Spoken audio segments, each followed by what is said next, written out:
Bonjour à tous. Aujourd'hui, on va faire ensemble un exercice d'allemand dans lequel il nous est demandé de compléter des phrases avec wer, wenn ou wem.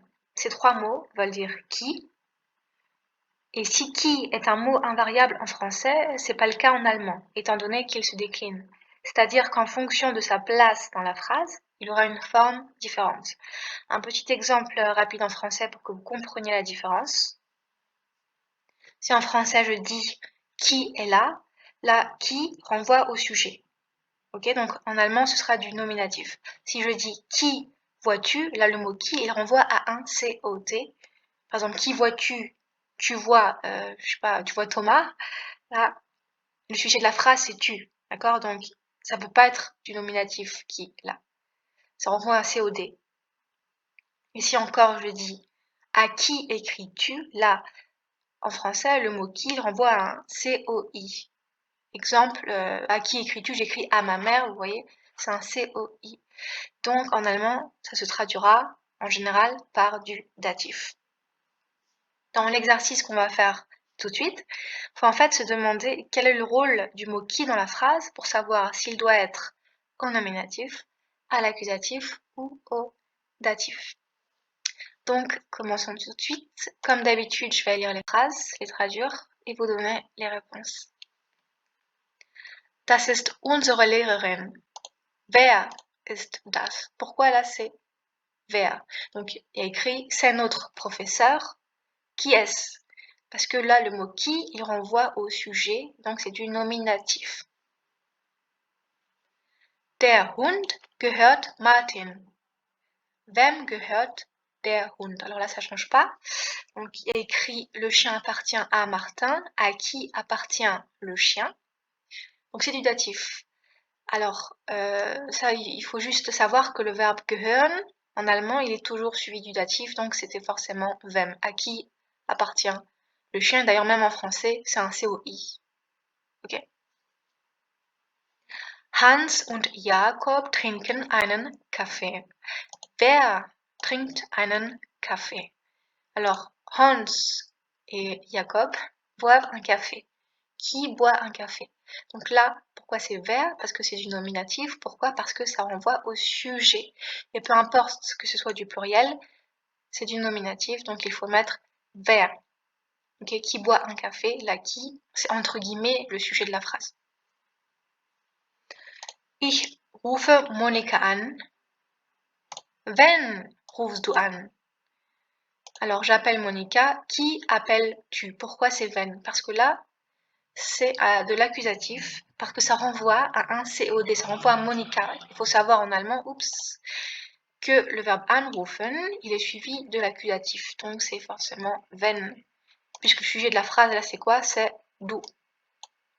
Même en français, vous demandez que la phrase, c'est quoi? C'est qui appelles-tu? Le sujet de la phrase, là, c'est tu. Ok?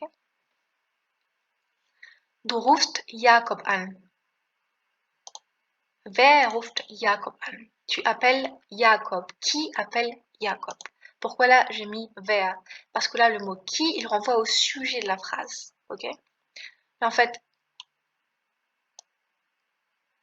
Jakob, là c'est le COD. Ok? Donc là c'est forcément du nominatif. Tu appelles Jacob. Qui appelle Jacob? Donc là le qui c'est du nominatif. D'accord? Parce que là ça c'est un COD. Sie antworten dem Lehrer. Wem antworten Sie? Donc là, ça change pas. Ils répondent au professeur. À qui répond-il? Là, vous voyez, en fait, c'est du datif. C'est un COI en français. Enfin, c'est l'équivalent d'un COI. Donc forcément, c'est wem. C'est à qui répond-il? Der Koffer gehört uns. Wem gehört der Koffer? Là, c'est pareil qu'ici. C'est la valise nous appartient. Donc, à qui appartient la valise? Comme je l'ai dit, gehören, c'est suivi du datif.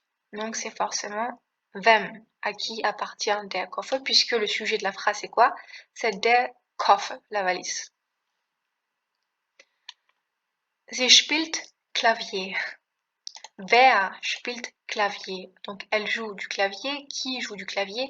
Là, wer, c'est du nominatif. Pourquoi? Parce que ça renvoie au sujet.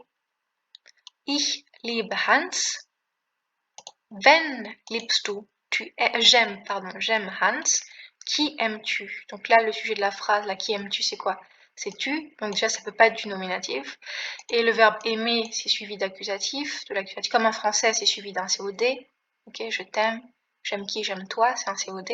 Donc c'est de l'accusatif. Hans liebt mich. Wer liebt dich? Hans m'aime. Qui t'aime? Qui aime toi? Littéralement. Donc là, pourquoi c'est du nominatif? Parce que là encore, ça renvoie à un sujet, puisque de toute façon, dich là, c'est le COD, donc c'est l'accusatif. Ça peut pas être, il peut pas avoir deux fois de l'accusatif, donc c'est voilà, c'est forcément du nominatif ici. Sie sehen die Kinder oft. Wen sehen sie oft? Ils voient les enfants souvent. Qui voit-il souvent? Donc là, pourquoi c'est wen? Parce que, en fait, ça se réfère aux Kinder, ça se réfère aux enfants. Donc, ils voient les enfants souvent, ok?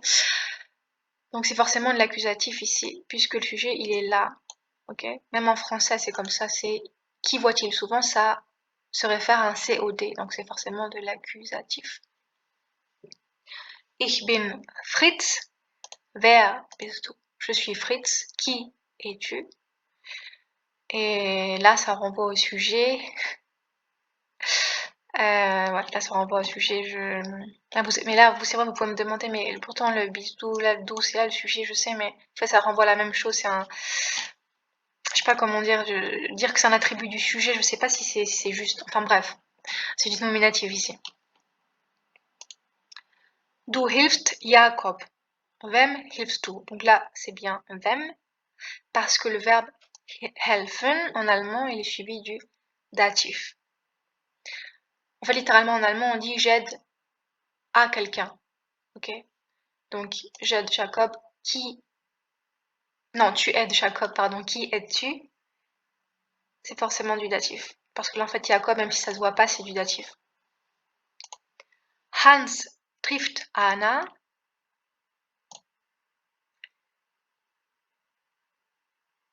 Wen trifft Hans? Donc, Hans rencontre Anna. Qui rencontre Hans? Là, en fait, Hans, c'est le sujet, donc ça renvoie à l'accusatif, ça renvoie à Anna, qui est un COD. Et dernière phrase, Monika küsst Jakob. Wen küsst Monika? Monika embrasse Jakob. Qui embrasse Monika? Parce que ça renvoie à Jacob. Là, c'est un COD, donc c'est de l'accusatif. Et donc, tout est bon. Et j'espère que mes explications ont été claires. Et voilà.